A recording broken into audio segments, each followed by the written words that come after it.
Hello guys, welcome back to Shiva vibes. అరే ఏంట్రా ఇది, కథకి ఎక్కడైనా ఫ్లాష్ బ్యాక్ ఉంటది, మరి ఫ్లాష్ బ్యాక్. అరే ఏంట్రా ఇది అనే రేంజ్ లో ఉంటది భయ్యా సినిమా.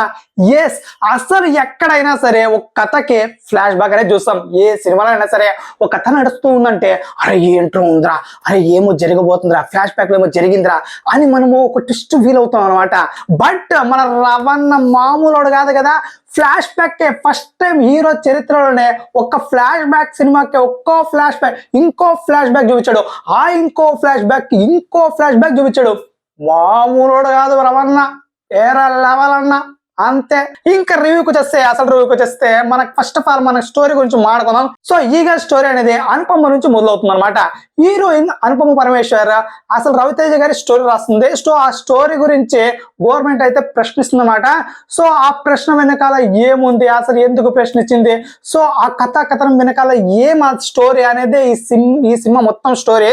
సో సినిమా చూసుకుంటే ఫస్ట్ హాఫ్ వరకు అరే పర్వాలేదు బాగానే ఉంటది, అండ్ ఇక సెకండ్ హాఫ్ చూసుకుంటే ఫస్ట్ హాఫ్ కన్నా అరే బాగానే ఉంది అనిపిస్తుంది. సో మొత్తానికి సినిమా చూసుకుంటే బాగుంది భయ్య, వెళ్ళి చూడొచ్చు. ఇంకా సినిమా గురించి ప్లస్లు మైనస్లు అని చూసుకుంటే మాత్రం ఫస్ట్ ఆఫ్ ఆల్ స్టోరీ అయితే కొంచెం కొత్త తరమే కనిపిస్తుంది భయ్య. బట్ మరీ రొటీన్ గానే తీసుకెళ్ళాడు ఇక డైరెక్టర్ అయితే.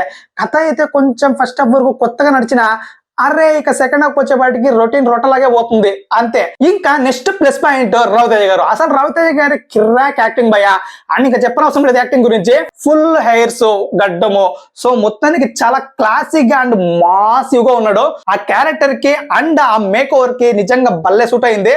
అండ్ థర్డ్ పాయింట్ వచ్చేసి యాక్షన్ సీక్వెన్స్ మాత్రం నిజంగా చాలా అంటే చాలా బాగున్నాయి.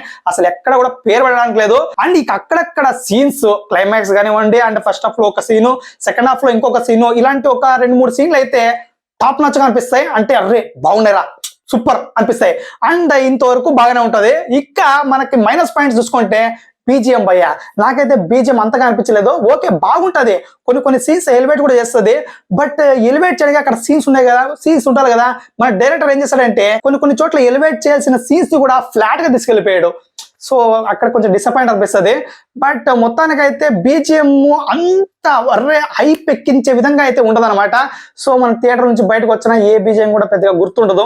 ఓకే నార్మల్ గా ఉంటది అంతవరకునే. అండ్ ఇక నెక్స్ట్ వచ్చేసి కామెడీ. అసలు రోత కామెడీ భయ్య, కామెడీ ఎక్కడ కూడా కనపడదు ఈ సినిమాలో.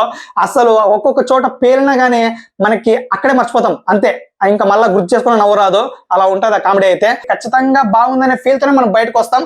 అక్కడక్కడ కొన్ని మైనస్లు కనపడతాయి, మామూలే. ఈ సినిమాకి నేను ఇచ్చే రివ్యూ అయితే గట్టిగా 1, 2, 3, 2.5 ఖచ్చితంగా ఇస్తా భయ్య, అందులో డౌట్ లేదు. And thank you so much for watching this video guys, and please subscribe to Shiva vibes.